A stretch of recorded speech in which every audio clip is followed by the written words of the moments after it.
কলকাতা টিভিতে আপনাদের সকলকে স্বাগত। আপনাদের সঙ্গে রয়েছে আমি অঙ্কুর। শুরু করছি নারদ। দক্ষিণ ২৪ পরগনার মথুরাপুর লোকসভা কেন্দ্র একসময় বামেদের দুর্গ হলেও এই মুহূর্তে ঘাস ফুলে ছেয়ে গিয়েছে। মথুরাপুর লোকসভা কেন্দ্রের ৭টি যে বিধানসভা আসন, ৭টি এই মুহূর্তে তৃণমূল কংগ্রেসের দখলে। এহেন মথুরাপুর লোকসভা কেন্দ্রের তৃণমূল কংগ্রেসের যিনি প্রার্থী, তার স্ত্রীর বিরুদ্ধে পঞ্চায়েতের টাকা আত্মসাতের অভিযোগ।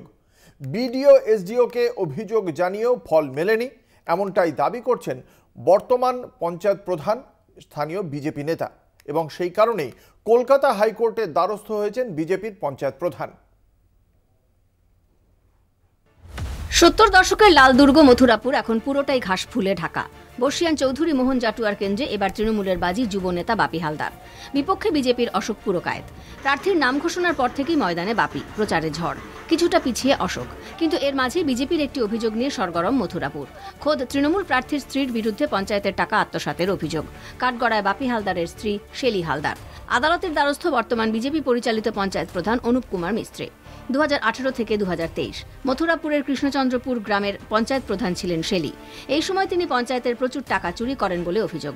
আদালতের দ্বারস্থ ওই পঞ্চায়েতের বর্তমান বিজেপি প্রধান। সেগুলো আমি তদন্ত করে দেখলাম যে হ্যাঁ, এগুলো একেবারেই সঠিক। সেই মতো আমি বিডিও এবং আমাদের যা ঊর্ধ্বতর আরো যে ডিপার্টমেন্টগুলো আছে, এসডিও, ডিএম, সবাইকে আমি চিঠি আকারে এগুলো জানাই যে এটা তদন্ত করান এবং যারা এর মধ্যে যারা দোষী আছেন তাদেরকে শাস্তি প্রদান করার ব্যাপার। তো কোনো সুরাহা বা কোনো গুরুত্ব আসেনি। সেক্ষেত্রে আমি ওসি এসপিকেও জানিয়েছি, এটা ইডিকেও জানালাম, কোনো রকম কোনো সদুত্তর ওদের থেকে পাওয়া যায়নি। সেক্ষেত্রে আমি কলকাতা হাইকোর্টের দ্বারস্থ হয়েছি। একেবারে 70% নেতা মন্ত্রী তারা সব জেলে রয়েছেন। তো সামান্য এই যে প্রধান যিনি, তিনি সেই দুর্নীতির পৃষ্ঠপোষক হবেন, এটা তো খুব স্বাভাবিক ব্যাপার আছে। কারণ এদের এই দুর্নীতির টাকার ভাগ সম্পূর্ণ একেবারে উপর পর্যন্ত। তাদের কারা যুবরাজ আছে, মহারাজ আছে, তাদেরকেও এই কাটমানিটা দিতে হয়। সুতরাং প্রধানরা যাবেন কোথায়? আমরা তো শুনতে পাচ্ছি যে যিনি আজকে লোকসভার টিকিট পেয়েছেন, এখন বর্তমান প্রাক্তন প্রধানের যিনি হাজব্যান্ড, তিনি নাকি টাকা দিয়েও তাকে টিকিট আনতে হয়েছে।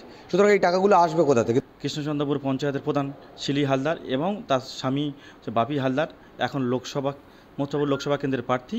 উনি এই টাকার তসরুপ করেছেন এবং শিলি হালদার কোনোদিন পঞ্চায়েতের সিটে বসেনি, প্রধান সিটে, ঠিক আছে। এবং 2018 থেকে 23 পর্যন্ত চালিয়েছে। এটা ওবিসি ক্যান্ডিডেট হচ্ছে প্রধান ছিলেন, উনি এসসি হয়ে চালিয়ে গেছেন, ঠিক আছে। দুর্নীতি করেছে, প্রচুর টাকা তসরুপ আছে, 75 লক্ষ টাকার মতো তসরুপ। আমরা এই সহযোগিতা যাই। তার স্ত্রীর বিরুদ্ধে ওঠা অভিযোগ তদন্ত সাপেক্ষ বললেন তৃণমূল প্রার্থী বাপি হালদার। অভিযোগ তো অভিযোগ হয়, নিশ্চিতভাবে তদন্ত হোক, তা প্রমাণ তো হয়ে যাবে। বিজেপির অভ্যেস হচ্ছে মিথ্যা কথা বলা। বিডিও এসডিওকে একাধিকবার অভিযোগ জানানো হয়, তারপরেও সুরাহা মেলেনি বলে অভিযোগ। অর্থমন্ত্রকে অভিযোগ জানানোর পর মামলাকারীকে হুমকি দেওয়া হয় বলেও অভিযোগ।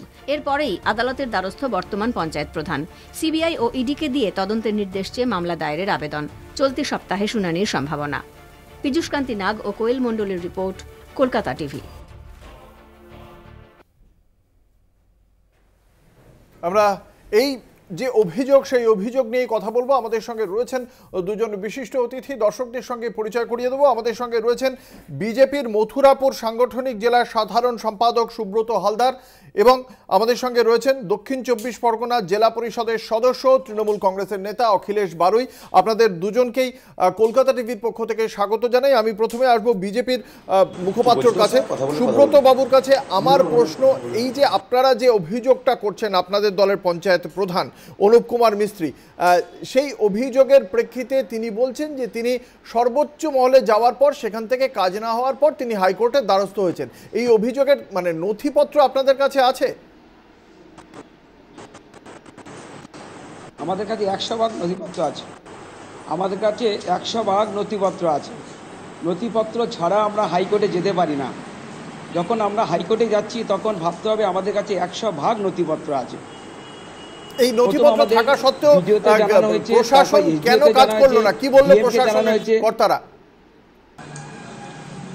প্রশাসন সবসময় চায় মমতা ব্যানার্জির অঙ্গুলি হেলনে তারা চলতে চায়। তারা তো দলদাস হয়ে আছে, দলদাসের বাইরে তারা যেতেই পারবে না। সেই জন্য তারা কোনো কাজ করেনি বেশ, এবং আমি করবে আসবো না। তৃণমূল কংগ্রেসের মুখপাত্র অখিলেশ বাড়ুইয়ের কাছে। এই একদম সরাসরি অভিযোগ করা হচ্ছে বিজেপির পক্ষ থেকে, আপনাদের প্রার্থী বাপি হালদারের স্ত্রী প্রায় ৭৫ লক্ষ টাকা, আমরা সেই প্রতিবেদনে দর্শকদের দেখিয়েছি, ৭৫ লক্ষ টাকা তছরূপ করেছেন তারা। প্রশাসনে কাজ হয়নি, অর্থাৎ দুর্নীতিতে সামিল রয়েছে প্রশাসন, এই অভিযোগ আপনি শুনতে পেলেন, করলেন সুব্রত হালদার। কি বলবেন? দেখুন, একটা কথা বলি, ভারতীয় জনতা পার্টি যারা কাজ করছেন তারা পঞ্চায়েত ব্যবস্থাটা সম্পর্কে ভালো করে জানে কিনা আমার জানা নেই। স্বাভাবিক কারণে পঞ্চায়েত ব্যবস্থা 1978 সাল থেকে যে ধরনের অবস্থা পশ্চিম বাংলায় চলছিল, আর এখন অনেকটা রেক্টিফিকেশন হয়ে গেছে, যেখানে ইন্টারনাল অডিট হয়, যেখানে সোশ্যাল অডিট হয়, যেখানে ক্যাক অডিট হয়। পঞ্চায়েত ব্যবস্থার কোনো জায়গাতে কোনো অপরিষ্কার ব্যবস্থা থাকে তার তার কিন্তু জায়গা পরিষ্কার করে দেবে। আইনটা যদি ভালো করে জানেন, আইনের মধ্য দিয়ে ফয়সালা হবে। আর নির্বাচন প্রাক মুহূর্তে দাঁড়িয়ে যেহেতু দেখলো যে বাপি হালদারের পক্ষে জনগণের রায়, জনগণ যখন সুর মিলিয়ে তৃণমূল কংগ্রেসের জোড়া ফুলকে নিয়ে চলছে, তখন একটা জায়গাতে বসে ভারতীয় জনতা পার্টি তকমা দিচ্ছে আইনে চলবে। বেশ, অখিলেশ বাবু, আমি আপনার কাছে আসবো। ইতিমধ্যেই আমাদের সঙ্গে যোগ দিয়েছেন আরো একজন বিশিষ্ট অতিথি, ডায়মন্ড হারবার 2 নম্বর ব্লক তৃণমূলের সভাপতি অরুময় গায়েন। অরুময় বাবু, আপনাকে কলকাতা টিভির পক্ষ থেকে স্বাগত জানাই। তৃণমূল কংগ্রেসের পক্ষ থেকে বলা হচ্ছে যে এই প্রত্যেকটি বিষয়ে বিজেপি যে নথিপত্র আছে তা দাবি করা সত্ত্বেও তৃণমূল কংগ্রেস বলছে কোনোভাবেই শেলি হালদার কোনো রকম দুর্নীতিতে অভিযুক্ত নন। কিন্তু বারংবার এই রকমই অভিযোগ উঠছে। দক্ষিণ 24 পরগনা জেলায় আমফানের সময় ব্যাপক অভিযোগ উঠেছিল তৃণমূল কংগ্রেসের স্থানীয় পঞ্চায়েতের যারা রয়েছেন তাদের বিরুদ্ধে। এবারেও সেই দুর্নীতির অভিযোগ, যেখানে এই মথুরাপুরে প্রায় 94% গ্রামীণ ভোটার। আপনাদের কি মনে হচ্ছে না যে এটা একটা ভালো মানে বড় প্রভাব ফেলতে পারে, ক্ষতিকর প্রভাব ফেলতে পারে তৃণমূল কংগ্রেসের ভোটে? কোনোদিনই কোনো সময় কোনো জায়গাতে দাঁড়িয়ে তৃণমূল কংগ্রেস হওয়ার পরেই তারা বিডিওর কাছে, ডিএম এর কাছে কমপ্লেইন করলো না, পুলিশের কাছে অখিলেশ বাবু, আমরা অরুময় গায়েনের বক্তব্য শুনছি, আমি আপনার কাছে আসবো। তো ভারতবর্ষের টাকা লুট করে স্বরাষ্ট্র দপ্তরের সাহায্যে মোদি টাইটেল মানে ভারতবর্ষের জনগণের লক্ষ লক্ষ কোটি টাকা নিয়ে বিদেশে পালিয়ে যাওয়া। আর যদি বাপি হালদার প্রার্থী হওয়ার পরে অভিযোগ হচ্ছে কোথায়? থানায়, পঞ্চায়েতে, বিডিও, ডিএম যে ব্যবস্থাপনায় সেই জায়গায় অভিযোগ করছে না। সবাই জানে বাপি হালদার প্রচুর ভোটে লিড করবে এবং তরুণ যুবক লড়াকু নেতৃত্ব, মানুষের পাশে দাঁড়িয়ে লড়াই করে বিজেপি পার্টি দিশেহারা। তাই মিথ্যে, আমি আসবো সুব্রত হালদারের কাছে। বিজেপি পার্টি দিশেহারা, তাই এই অভিযোগ করছে। আপনাদের ওইখানে সত্যি আপনাদের মানে ভোটের হার প্রায় 30%। আপনারা শুনুন, তৃণমূলের পার্টি শুনুন, একটা কথা বলি, তৃণমূলের পার্টি বিজেপিকে বলতে দিন, বিজেপিকে বলতে দিন, বিজেপিকে বলতে দিন।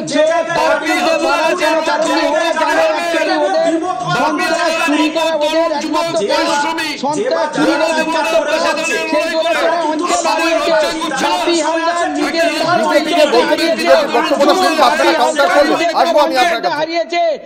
আর বাপি হালদার নিজের তার অঞ্চলটা হারিয়েছে, বাপি হালদার নিজের তার অঞ্চল হারিয়েছে। আগে এটা জানুন, তারপরে লোকসভার কথা ভাববেন, লোক করার কথা পরে ভাববেন। আগে শুনুন বাপি হালদার, যখন আমরা যখন ভিডিওতে জানাই তখন বাপি হালদার প্রার্থী হয়নি, বাপি হালদার তখন প্রার্থী হয়নি। শুনুন, আপনারা জানেন না জেনে নিন, বাপি হালদার যখন প্রার্থী হয়নি তার আগে জানানো হয়েছে, এসডিওকে ভিডিওকে জানানো হয়েছে, কিন্তু এসডিও ভিডিও এবং পুলিশ যেহেতু মমতার একটি ভোটগুলি এলানে চলে, সেই জন্য মমতার একটি ভোটগুলি চলে বলে তারা আমি অখিলেশ বাড়ুইয়ের কাছে আসবো। আমি বাকিদের বক্তব্য শুনবো, আমি বিজেপির বক্তব্য শুনলাম, আমি একবার অখিলেশ বাড়ুইয়ের কাছে আসবো। আসছি বাকিদের কাছে যাব, আমি অখিলেশ বাড়ুইয়ের কাছে আসব। ভারতীয় জনতা পার্টির স্পষ্ট অভিযোগ, যেখানে শেলি হালদার যিনি এতদিন ধরে পঞ্চায়েত চালিয়েছেন সেই কেন্দ্রটিতে এসসির বদলে ওবিসির কথা ছিল, কিন্তু এসসি হয়েও চালিয়ে গিয়েছেন সেই পঞ্চায়েত। এই অভিযোগের প্রেক্ষিতে কি বলবেন? আমি একটা কথা বলি আপনাদের, পঞ্চায়েতের একটা জায়গাতে দাঁড়িয়ে যে ধরনের অবস্থার মধ্য দিয়ে আছে, আইনি তার কিন্তু বিচার বিবেচনা করবে। এবারে এই মুহূর্তে আপনারা যখন দেখছেন নির্বাচনের একটা ঢাকঢোল বেজে গেছে, বাপি হালদার যখন একটা তুলে জায়গাতে আছে, তখন হঠাৎ করে টিভির সামনে বসে গেলাম। কারা? যারা মানুষের সেবা করেনি, যারা মানুষের কথা ভাবিনি, যেখানে 10 কোটি মানুষের কথা দাঁড়িয়ে 70টা এমএলএ নিয়ে 18টা সাংসদ নিয়ে বাংলাকে যারা বঞ্চনা করে, তারা সবচেয়ে বড় বড় কথা বলে। তাদের মধ্যে ভারতীয় জনতা পার্টি ব্যতিক্রম কোথায়? আপনারা তো দেখলেন এই দিলীপ জাটুয়াকে, শান্তনু বাপুরি যারা বিজেপি করতো, তারা ওই কয়েকদিন আগে তারা এসে বললো সবচেয়ে যদি কোনো খারাপ জায়গায় যেতে হয় বাংলার কথা ভাবে না, সেটা ভারতীয় জনতা পার্টি। আমরা আসবো এই আলোচনায়, আসবো অবশ্যই ভারতীয় জনতা পার্টির উত্তর শুনবো এই অভিযোগের প্রেক্ষিতে। একটা ছোট্ট বিজ্ঞাপনী বিরতির পর ফিরে আসছি, সঙ্গে থাকুন, দেখতে থাকুন নারদ। আপনারা দেখছেন নারদ, আপনাদের সঙ্গে রয়েছে আমি অঙ্কুর। ইতিমধ্যে আমাদের সঙ্গে যোগ দিয়েছেন আরো একজন অতিথি, তৃণমূল কংগ্রেসের সাধারণ সম্পাদক জয় ঘোষ। আপনাকে কলকাতা টিভির পক্ষ থেকে স্বাগত জানাই। আমরা যে আলোচনায় রয়েছে, আমি সেখানে সুব্রত হালদার বিজেপির মথুরাপুর সাংগঠনিক জেলার সাধারণ সম্পাদকের কাছে উত্তর চাইব যে অভিযোগ করা হচ্ছে তৃণমূল কংগ্রেসের পক্ষ থেকে, যেহেতু জেতার আশা নেই, তাই ঠিক ভোটের মুখে বাপি হালদারের বিরুদ্ধে এই ধরনের অভিযোগ সাজাচ্ছে ভারতীয় জনতা পার্টি। কি বলবেন সুব্রত বাবু? শুনুন, একটা কথা বলি, বাপি হালদার নিজে তার পঞ্চায়েত হেরেছে, সেই জন্য দ্বিতীয়বার তার আর এই এমপি ক্যান্ডিডেট হওয়ার যোগ্যতা তাই নেই। পঞ্চায়েত যখন তার চলে গেছে, সে কিভাবে দাঁড়ায়? নিজের লজ্জা। আরে বাপি হালদারের মতো পরিশ্রম করতে পারে, তার দলটাকে দাঁড় করেছে, এত বড় সন্ত্রাস সৃষ্টি করেছে, এত বড় সে চোর, এত বড় তার, শুনুন, এত বড় কেলেঙ্কারি সে করেছে। রাস্তার টাকা, অঞ্চলের সমস্ত রাস্তার টাকা সে চুরি করেছে। আমি আসবো জয় ঘোষের কাছে, তৃণমূল কংগ্রেসের সাধারণ সম্পাদক জয় ঘোষ। আসছি সুব্রত বাবু, আমি আপনার অভিযোগটা শুনেছি, আসবো জয় ঘোষের কাছে। এই যে একজন, আপনারা একটা মথুরাপুর একজন চৌধুরী মোহন জাটুয়াকে সরিয়ে একজন নতুন প্রার্থী আনলেন, তার স্ত্রী বিপুল টাকা আত্মসাৎ করেছেন বলে অভিযোগ, তার বিরুদ্ধে অভিযোগ যে তিনি নিজের কেন্দ্রে জিততে পারেননি, নিজের পঞ্চায়েত এলাকায় তিনি হেরে গিয়েছেন।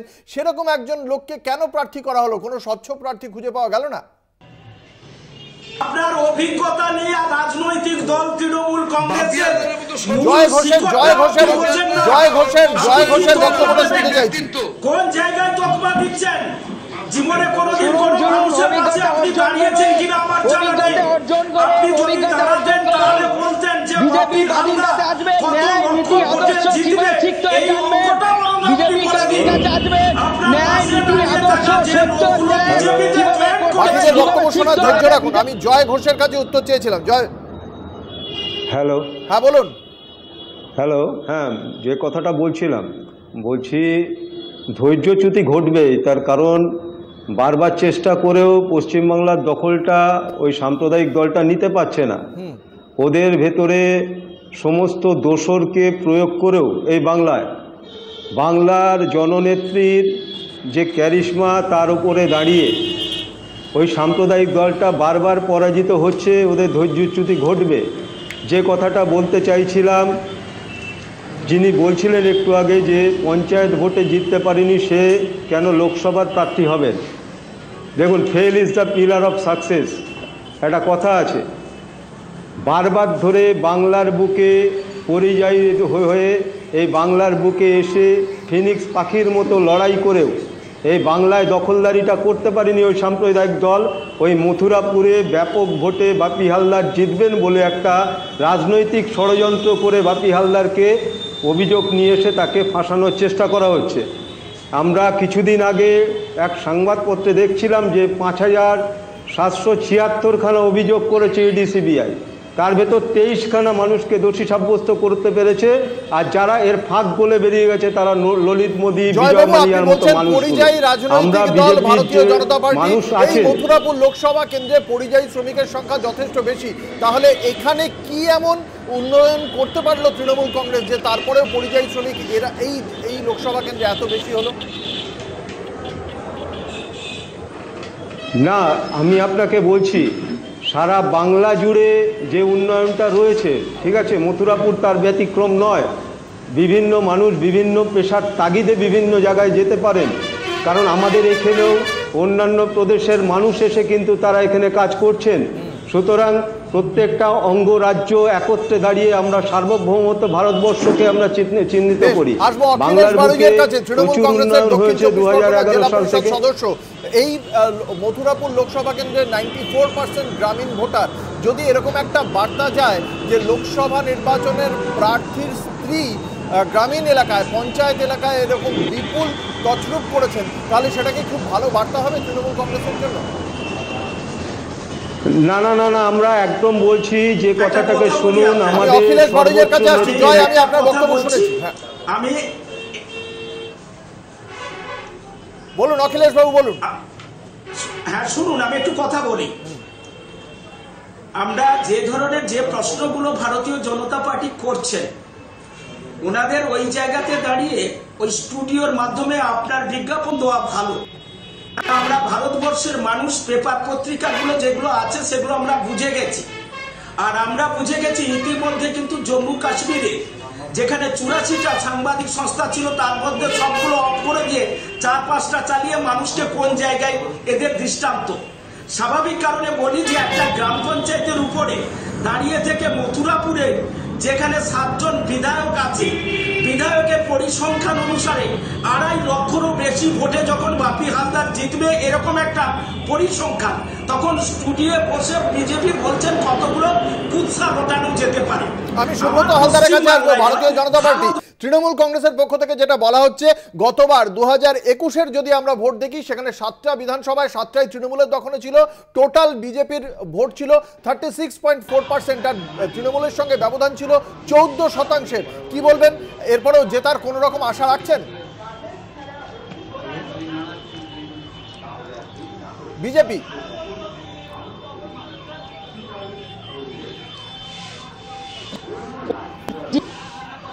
সম্ভবত যোগাযোগ বিচ্ছিন্ন হয়ে গিয়েছে। অরুময় বাবু, আপনারা কি জেতার বিষয়ে 100% আত্মবিশ্বাসী? 100 ভাগের 100 ভাগ আমরা জেতাতে তৈরি। লক্ষ লক্ষ ভোটে বিজেপির নেতাদের কাছে আমার শুধু প্রশ্ন, এরাই আপনাদের টিভির সামনে দাঁড়িয়ে বলতো যে পঞ্চায়েত নির্বাচন অভিষেক ব্যানার্জি মমতাজির নির্দেশে পঞ্চায়েত নির্বাচন করতে দেয়নি। আজকে আপনার টিভির সামনে দাঁড়িয়ে বলছে যে বাপি হালদারের নিজস্ব অঞ্চলে বিজেপি জিতেছে, বাপি হালদার হেরেছে। তাহলে আজকে দিনের ক্ষমা চাক তৃণমূল কংগ্রেসের নামে যে মিথ্যে। দেখা যাক শেষ পর্যন্ত তাহলে আপনাদের বক্তব্য অনুযায়ী ভারতীয় জনতা পার্টির প্রচার নাকি তৃণমূল কংগ্রেসের বিরুদ্ধে যে অভিযোগ রয়েছে সেই অভিযোগ কোনটার ভিত্তিতে মানুষ শেষ পর্যন্ত রায় দেন, সেই রায়ের জন্য অপেক্ষা করতে হবে 4 জুন পর্যন্ত। আমাদের সঙ্গে আজকে আলোচনায় ছিলেন জয় ঘোষ, অখিলেশ বাড়ুই, অরুময় গায়েন, সুব্রত হালদার। আপনাদের প্রত্যেককে আপনাদের মূল্যবান মতামতের জন্য অসংখ্য ধন্যবাদ। শেষ করছি নারদ। দেখতে থাকুন কলকাতা টিভি, রাত দিন 7।